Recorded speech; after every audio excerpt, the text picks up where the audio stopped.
This is Frank Islam, Chairman and CEO of FY Investment Group, and your host of Tonight with Frank Islam. Today, our guest is Ahmad Shawwal.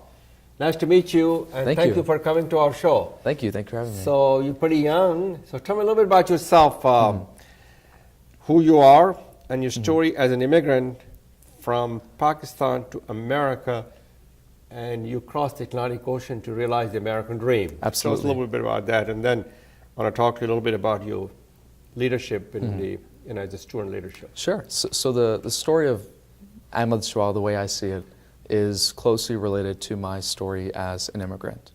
And the reason for that being is, I was born in Pakistan. I was born in a city called Multan. And my You came father, here, how old were you when you came here? I was about 5 years old when I came here. So you were very pretty young. I was very young. My dad actually, so he was a professor in Pakistan. And He was a professor. He was a professor. He now does business to help support the family. But in Pakistan, he was a professor, and basically one of his students told him he should apply for the lottery visa program. As people know, to come to America. Wow. So some people know that that's as his story. Yeah, some people know that as a diversity visa program. And as you know, in the news, it's been in the news lately because of some of our political climate that we have. And which is not very favorable to immigrants. not very favorable towards immigrants, and not very favorable for the diversity visa program, which, in my opinion, I feel like that's given me an opportunity to be in America, and I'll definitely get into that a little diversity later. brings us together. Diversity makes us Yes. stronger.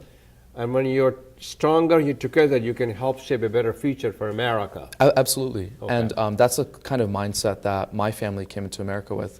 So when my dad got the diversity visa program, he basically said, okay, I'm going to drop my responsibilities here. I'm going to leave being a professor, and I'm going to take my whole family. And that's a huge risk, obviously, when you don't know the language, you don't have a lot of money. You're right. You're not familiar with the society. But that's what America is all about. Absolutely. And so the way I see it is like my story as an immigrant is not unique.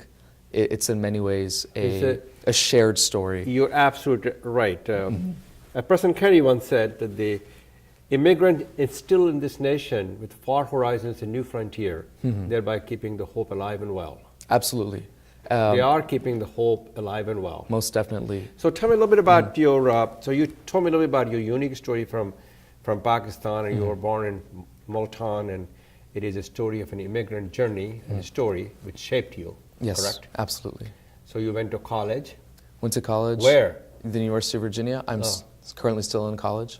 What year of freshman, or are you Third year. So I'm a third year. junior So you at got the one more moment. year, 2 more years to go. Yeah. And so What's your specialization? so I'm in the engineering school. Engineering computer Computer engineering? Very good. Good Yes. stuff. Thank you so much. And so basically, so going back just a little bit, when my father arrived in New York at JFK, he had about $300 in his pocket. Which was pretty good. Which is crazy. It's not even enough money for like a first month's rent. He just came by himself? We came with the whole family. Oh my God. $300. For $300. Yeah. And so luckily, we were lucky enough to have people that knew us and would support us for the first few months to the first couple of years. Not all They were generous and they were generous and kind to your family. Absolutely, and that taught us a lot about American society. So it tells you about America's inclusiveness and openness. Yes, And you're yeah. a beneficiary of America's kindness and generosity. Absolutely, because I really do feel like a lot of Americans want immigrants to acculturate into society. They want immigrants to be successful, and so it's always nice looking back in my past and realizing that and seeing how that was demonstrated. But I also see how there are a lot of immigrants that aren't as lucky. A lot of immigrants come here not knowing anyone, and for them it's especially difficult, and that's one of the things I want to work on. We are the nation's immigrant, Yes. and we all come from somewhere. When President Kennedy's great-grandfather came to the shore of Massachusetts in 1838 to escape the potato famine from Ireland, and then he became the President of the United States. So we all have a story to tell. We all built our family, and we share those stories just Absolutely. like you are. So you are an immigrant's story. That's what makes America a great country. Absolutely. And that's what we want to keep it. Yes. So tell me about your student leadership. So what do you do? And then Yeah. talk to me a little bit about higher education in America. Yes. And why is it important? Okay, go ahead, Ahmad. So when I look back in my past and I realize them coming here gave me a shot at a better education, at a higher education. And so that's motivated me in a lot of work I do, because right now I'm trying to find ways to both improve the equity and equality and inclusiveness in America's higher education. And so when I was in high school, I took a vocational education program, robotics, at the Spotsylvania Career and Technical Center here in Virginia.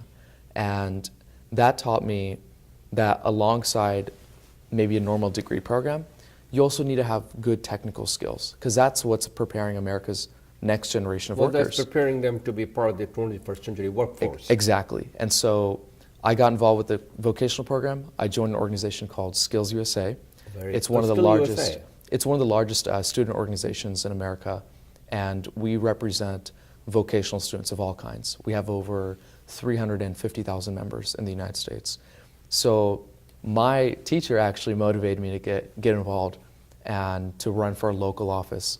So I did that, and at that meeting we had our state supervisor essentially, and she had said, maybe you should look into running for state office. And so I was a little hesitant. I'd never done student leadership before, but then I thought about it a little more, and I'm saying, okay, so go for it. Go for it. I'm a Pakistani American here in America. I'm an immigrant. I don't see many people of my kind in these kinds of public policy and leadership positions. President Obama's father came from the hills of Kenya. Exactly. And so I was thinking, maybe the best way to change things is to demonstrate it yourself. Sure. And so that got me motivated. I ran for state office. You state office? I was elected to state office. I was elected as one of a handful of state officers. That's what the leadership is all about. That was the leadership position. And then what had happened there was they actually nominated me to go to nationals and to run for national office. So in just a series of a few months, I went to the national conference for SkillsUSA, and eventually, long story short, I was selected as the national president of the organization. National president of what organization? SkillsUSA. So I was the SkillsUSA. Yes. And what does the SkillsUSA do? We have a lot of different curriculum programs. We have competitions. We have advocacy in DC. We go and meet with our legislators, and it's all about promoting. Legislator for the state level, as with local level, as with the federal level? Both. So we have. Tell them what? Talk to them about what? We talk to them about things like the Carl D. Perkins Act, reauthorizing that, because that's really important for vocational education funding, and other pieces of higher education legislation that's pertinent to vocational. You never talk to them, the students that drown in debt? So I'm doing that now, actually, with the Department of Education. As you know, yeah. It has become increasingly difficult for the student to go to school because the families cannot afford the tuition. Yes, and that's... We gotta make the education equitable to all the people, regardless of who they are. That's what I feel. And I'm sure you share with my views. I agree with that, because I feel like not only are program costs too high, there's a stigma against vocational education. Like, a lot of students are being pushed to go to college when college may not be the right fit for them. And that's not a bad thing. Not everyone needs to go to college. Yeah. Some people do better in vocational programs. And I want to talk to you about that in a minute, is when we come back from the break, that the community colleges, not everybody, it could be a pivot point for education, because this is where you learn the trade and things like that. And not everyone had to be professor at Harvard. No. They could be plumber, and they could do a lot of other things for America, right? Yes. We'll be right back. We're going to take a break. अब आपका होगा अपना घर, सपना घर।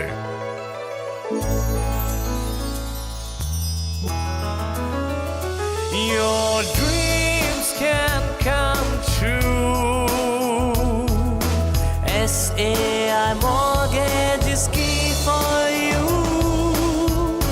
अपना घर खरीदने और रीफाइनेंस करवाने के लिए SAI mortgage से राब्ता करें। Don't make a move without SAI.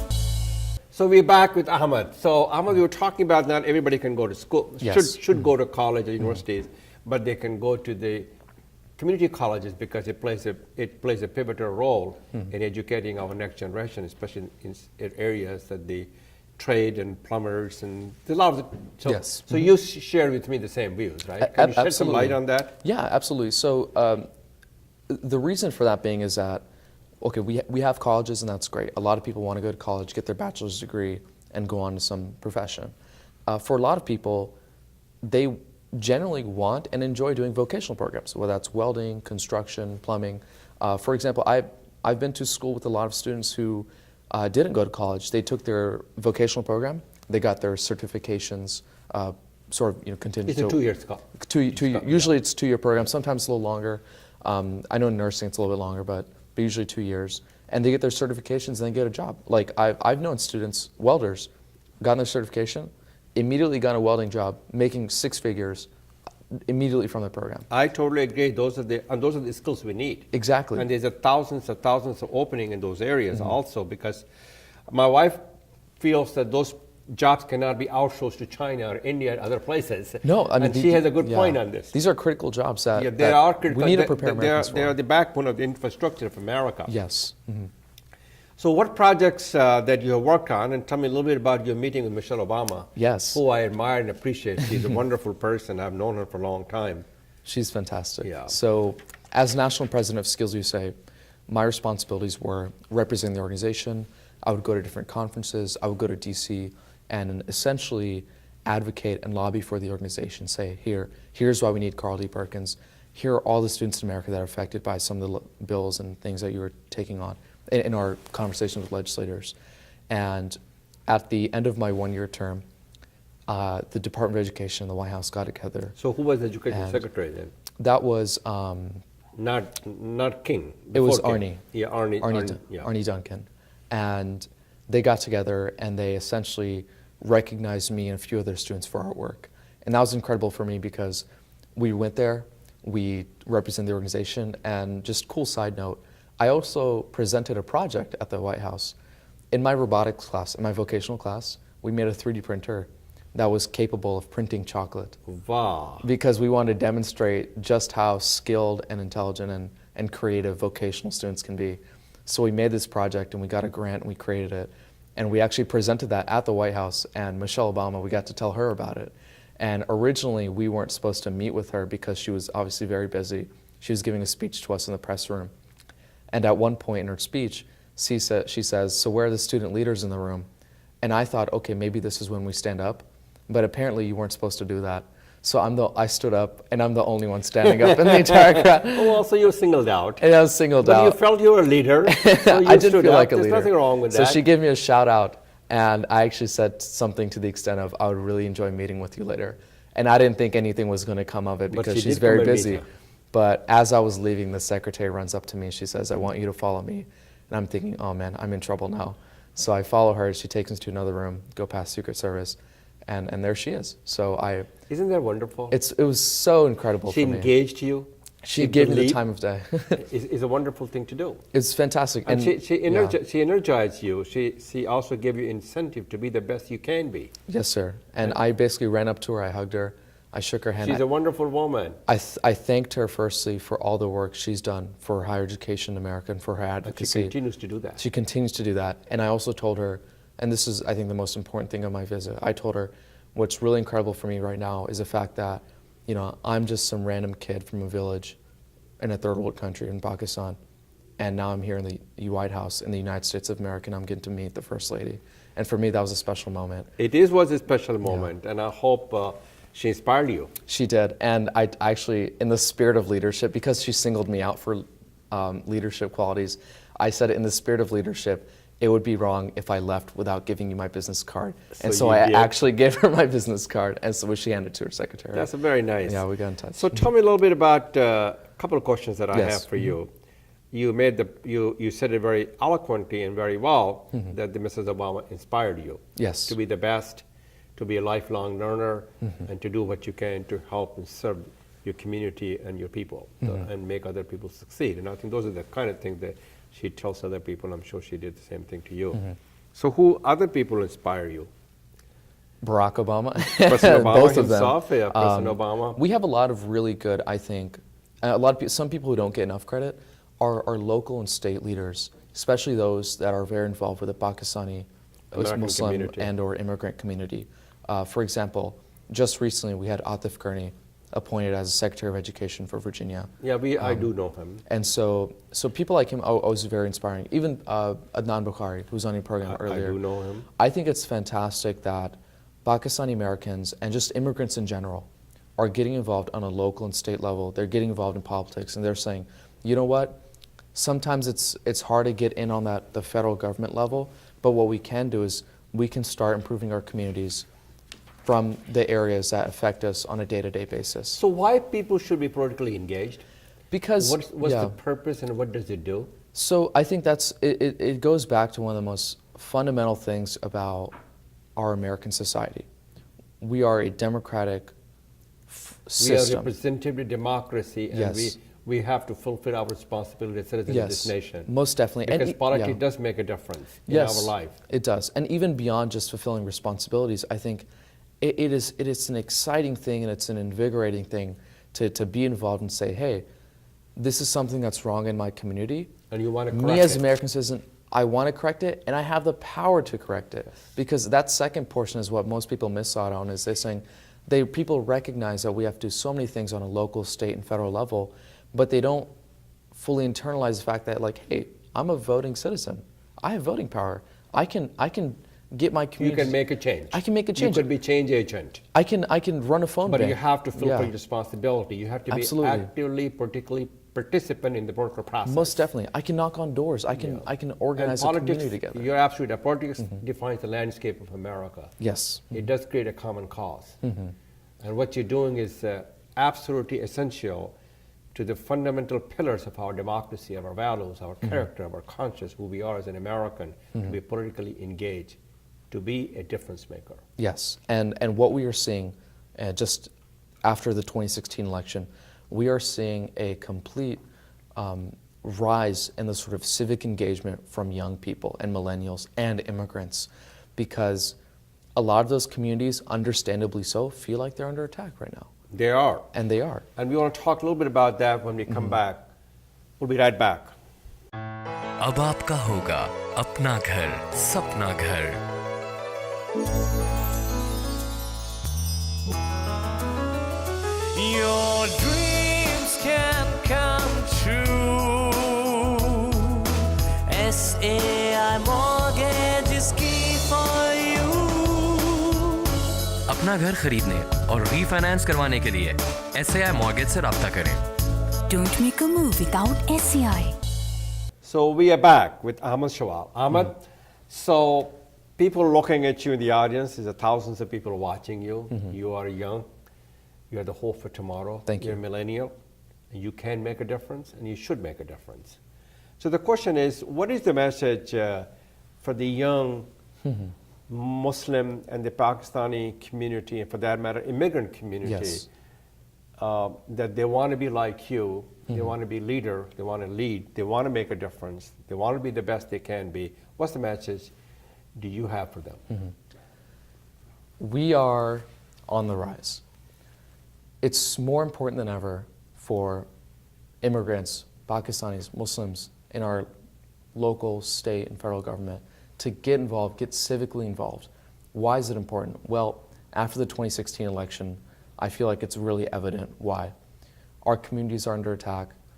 Our basic democratic principles that we hold very dear are under attack for a variety of reasons. Now, it's one thing to complain about it. It's one thing to voice your opinion. It's another thing to actually say, look, I'm going to put in the time and the effort to make a change.